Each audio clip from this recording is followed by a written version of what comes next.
Сәлем достар, қалдарыңыз қалай? Не істеп жатырсыздар?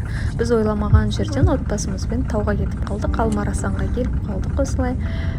Бұрын жиі келіп тұратынбыз, кейінгі уақыттарда қол босамай, уақыт болмай келмей кеткенбіз. Қыс мезгілінде өте әдемі болып тұр айналаның барлығы. Бірақ та балалармен келгеннен кейін ұзақ уақыт жүре алмадық, қанша айтқанмен де. Таудың қара суығы, сондай ызғары, балалар жаурап қалады деп көп жүрмедік. Тау өте әдемі болып тұр, сондай керемет, энергия алып, миың демалып, сондай күшті болып қалдық, аз уақыт жүрсек те. Сонымен осы Алмарасанда біздің постоянно баратын Холам деген кафеміз бар. Біз сол жерде баламыздың бесік тойын, 40-нан шығару бесік тойын жасаған болатынбыз. Бұл жер жазда сондай өте әдемі болады, керемет жап-жасыл, су ағып жатады, арықтар ағып жатады. Осы жерде біз постоянно келеміз хычины жеуге.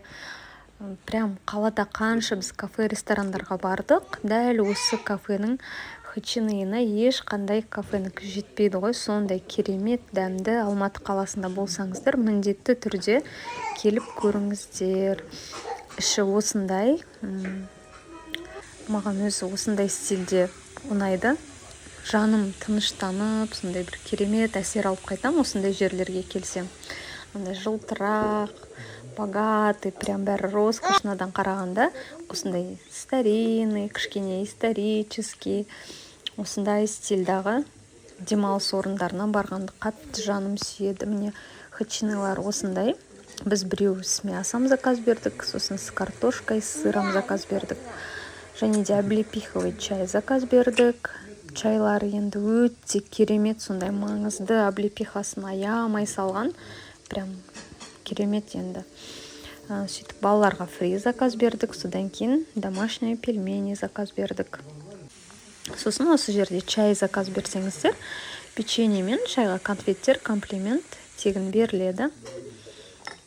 Өте керемет. Міндетті түрде Алматы қаласынан болсаңыздар, келіп көріңіздер. Тамақтары өте дәмді, және де адам өте аз.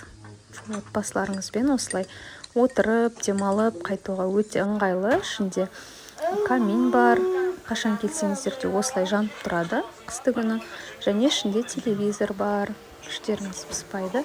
Әңгімелесіп отырып, телевизор көріп отырып, тамақтарыңызды ішіп, демалып қайтсаңыздар болады.